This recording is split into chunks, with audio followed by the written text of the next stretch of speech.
174 ধারা চলছে। হ্যাঁ, 174 বলে একটা ধারা আছে, কিন্তু 174 ধারা ওখানে জারি নাই, 144 জারি আছে। তবে একটা কথা, আইপিসি সিআরপিসি সবার জানতে হবে, গুলে খেতে হবে, এ ধরনের ব্যাপার নয়। কিন্তু একজন এমপি 144 জানে না, এটা সত্যিকারের কথা। ওখানকার মানুষ তো আমার মনে হয় ওনাকে ভোট দিয়ে তো যেটাই না, ভোট তো লুট হয়েছে। যদি ওখানকার মানুষ ওখানে ভোট দেওয়ার সুযোগ পেত, 144 আর 174 এর পার্থক্য যে জানে না তাকে পার্লামেন্টে পাঠাতো না। আমি কিন্তু দলের নির্দেশ মেনেই কাজ করছি। দল তাহলে 174 এর কথা বলতে বলেছিল?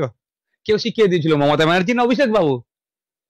যে দিদি 174 বলবে, এটা নিয়ে কন্ট্রোভার্সি একটু কে কে বলেছিল? তাহলে ওনাকে জিজ্ঞাসা করুন, দলের কার নেতৃত্বে বলেছিল? না সুজিত বাবু যাচ্ছে আর পার্থ বাবু যাচ্ছে, এগুলো শিখিয়ে দিয়েছে। দেখছিলাম ফেসবুকে কিছু ঘুরছিল, চকোলেট ডে, হাগ ডে সব উইজ হচ্ছে, কিন্তু আমার সন্দেশখালীর মা বোনেদের দিন কিভাবে রাত্রি কিভাবে যাপন করেছে তা নিয়ে তার কোনো ব্যথা নাই। এখন কিছু বলতে হবে, কেউ তো ঠিকই বলেছে, কিছু শিখিয়ে পড়িয়ে দিয়েছে, এসে বলতে গেছে, শিখানো বলি তো ওই 144 জায়গায় 174 বলে ফেলে। আমরা তো পলিটিক্সের ততটা জ্ঞান কিন্তু আমাদের নেই। আমি চাইবো না কারো পরিবারের সাথে এই অন্যায় হোক। কুণাল বাবুর পরিবারের সাথে যদি এই ধরনের, বা যে কেউ এই ধরনের, যারা এই ধরনের, শুধু কুণাল বাবু নয়, যারা ভিডিও চাইছে, একটা কোন মহিলা নেত্রীও শুনলাম তৃণমূল কংগ্রেসের ভিডিও চেয়েছে, আমি বলি তাদের পরিবারের কারোর সাথে যদি এই ধরনের অন্যায় হয়, তারা চুপ থাকতে পারবে? 8 ঘন্টা কেন 80 ঘন্টা যদি জেলে আটকে রাখে, নওশাদ সিদ্দিক তো ভয় পায় না? তাহলে কেন ভোটে কন্টেস্ট করতে এসেছিল? তাহলে মমতা ব্যানার্জিকে জবাব দিতে হবে। কাকে দাঁড় করিয়েছিলেন? যা রাজনৈতিক ভাবে যিনি পরিপক্ক নয়, তা সেই ধরনের একজন দাঁড় করিয়ে দিয়ে ওখানকার মানুষের 20, 18, 16 লক্ষ মানুষের প্রতিনিধি করে ওই ধরনের কেন পাঠিয়েছিলেন? তাহলে পার্লামেন্টে জবাব তাহলে মমতা ব্যানার্জিকে নিতে হবে, অভিষেক বাবুকে নিতে হবে, তার দলের সেকেন্ড ইন কমান্ড যেহেতু। শেখ শাহজাহানের বিরুদ্ধে, শওকত মোল্লার বিরুদ্ধে, যারা ভোট লুট করে তাদের বিরুদ্ধে ব্যবস্থা নেবে না। নেবে না, আমি তো বলছি ব্যবস্থা সে অর্থে নেবে না। কারণ কি বলুন তো, এরা হচ্ছে দলের স্ট্রাইকার, এরা ভোটটা লুট করে। 2019 নির্বাচনে দেখবেন ওখানে যে এমপি ছিলেন, তাকে যে লিডটা হয়েছে, হাড়োয়া, মিনাখা, হিঙ্গলগঞ্জ আর আপনার সন্দেশখালী, এই এলাকার ভোটের আপনি তথ্যটা বার করে দেখবেন কিভাবে নির্বিচারে লুট হয়েছে।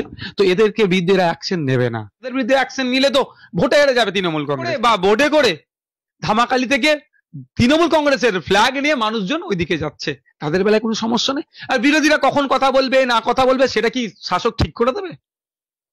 মমতা ব্যানার্জি, অভিষেক ব্যানার্জি ঠিক করে দেবেন? অভিষেক বাবুকে বলুন না, যারা অন্যায় করছে ধরে গ্যারেজ করে দিতে। এতদিন যেতই না, করছে না কেন? ওনারা তো সেফ জোনে রেখেছে, বলছে 7 দিনের মধ্যে অ্যারেস্ট করিয়ে দেবো, অ্যারেস্ট করে নেবে নিশ্চিতভাবে। তাহলে এতদিন পুলিশের ঘেরাটোপি ছিল, ওনাকে পুলিশ প্রোটেকশন দিয়ে রাখা হয়েছে, যখন ইচ্ছা লাগবে এনে বার করে দিয়ে দেবে। তবে একটা কথা আমি বলে রাখি, আমার ভিডিওটা যদি শাহজাহান শেখ পর্যন্ত পৌঁছায়, আপনি এদের ফাঁদে পা দেবেন না। দরকার লাগলে সরাসরি এসে কোর্টে স্যালেন্ডার করুন, তৃণমূলীদের ফাঁদে পা দেবেন না।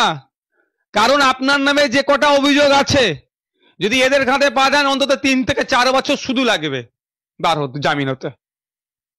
এদের একটার পর একটা জ্যোতিপ্রিয় বাবুর মন্ত্রিত্ব কেড়েছে, পার্থ বাবুর মন্ত্রিত্ব কেড়েছে, আজকে বীরভূমের বাঘ নিয়ে আর কোনো কথা নয়, বালু বাবুর আপনার কি বলে সুগার নিয়ে আর কোনো কথা নয়, এখন পালা এসেছে শাহজাহান বাবুর। এদের ফাঁদে পা দেবেন না, দরকার লাগলে ডাইরেক্ট এসে কোর্টে স্যালেন্ডার করবেন। এদের ফাঁদে পা দিয়ে যদি আপনি মনে করেন এরা বাঁচিয়ে নেবে, এরা নিজেরা বাঁচার জন্য আপনাকে না বলে দিয়ে দেয়। তবে আপনি যে অন্যায় করেছেন ছাড় হবে না, আইনের মাধ্যমে আপনার অন্যায়কে আমরা আইনের মাধ্যমে লড়ে নেব।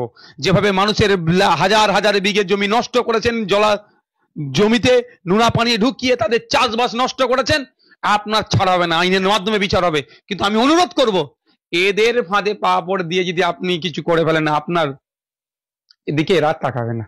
আমি বসিরহাটে দাঁড়াই না দাঁড়াই, মানুষের পাশে থাকবো। উনি দাঁড়াক আর না দাঁড়াক বুঝিয়ে দেবে মানুষ, বা বসিরহাটের মানুষ। আপনি লোকসভা আসছে, বুঝিয়ে দেবে একদম। উনি দাঁড়াক, আর উনার পরিবর্তে তৃণমূল যাকেই দাঁড় করাক না কেন, যে অখাদ্যই আর খাদ্যই আসুক না কেন, সবকে প্রত্যাখ্যান করবে। বসিরহাটের মা বোন থেকে শুরু করে, সারা রাজ্যের মা বোন থেকে শুরু করে পুরুষ নির্বিশেষে প্রস্তুত আছে এই অপদার্থ সরকারকে পরাস্ত করতেই হবে। সন্দেশখালীতে কি এমন রহস্য লুকিয়ে আছে যাতে বিরোধীরা এখনো পর্যন্ত যেতে পারছেন না? অভিষেক বন্দ্যোপাধ্যায় তো বলেই দিয়েছেন, এরা আজ একজন, কাল একজন, পরশু একজন, কেন যাচ্ছে? সবাই একসাথে যেতে পারছে না। নওশাদ সিদ্দিকীকে রীতিমতো দেখা গেল 62 কিলোমিটার দূরে তাকে অ্যারেস্ট করা হলো। আমার সঙ্গে রয়েছে নওশাদ সিদ্দিকী, কথা বলবো একদম এক্সক্লুসিভ জেল থেকে এসে।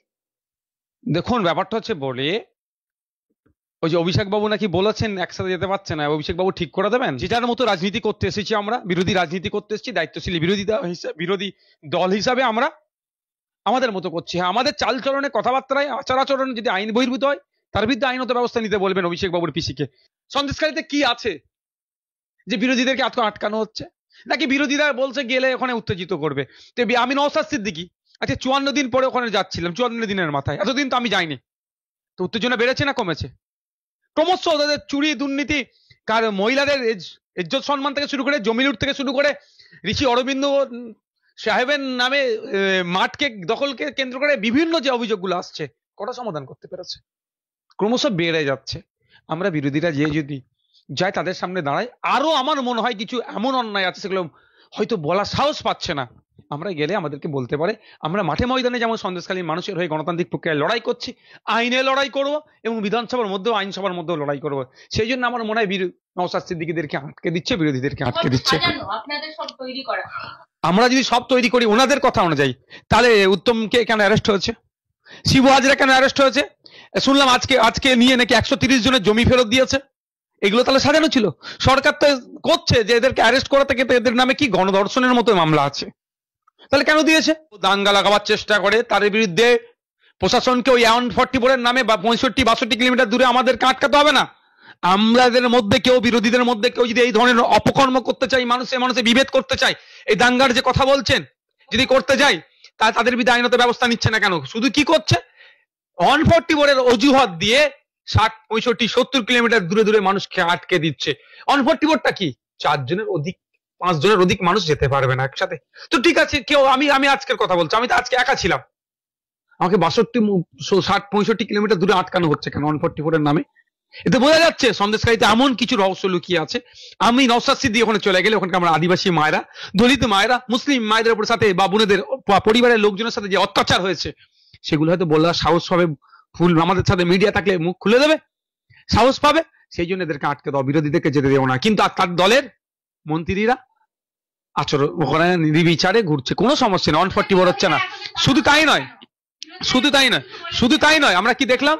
আপনাদের মতো মিডিয়া মাধ্যমে জানতে পারলাম যে নৌকা করে করে বা বোর্ডে করে ধামাকালি থেকে তৃণমূল কংগ্রেসের ফ্ল্যাগ নিয়ে মানুষজন ওইদিকে যাচ্ছে, তাদের বেলায় কোনো সমস্যা নেই। আর বিরোধীরা কখন কথা বলবে না কথা বলবে সেটা কি শাসক ঠিক করে দেবে?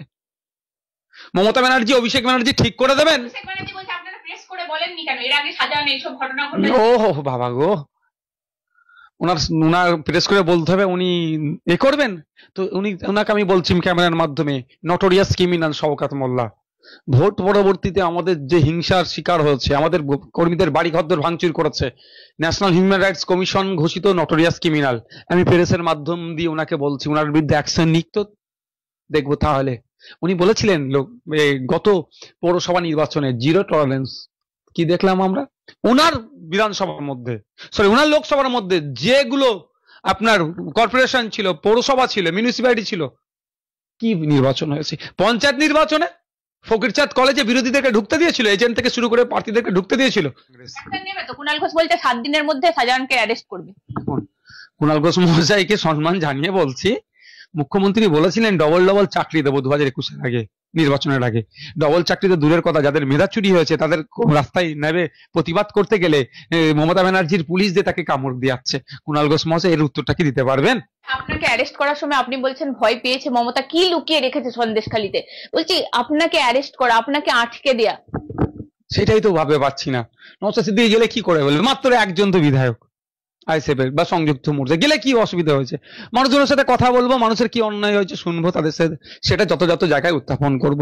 আর আমরা শাসক আর আমরা বিরোধী, শাসক তৃণমূল কংগ্রেস, আমরা বিরোধীতে আছি।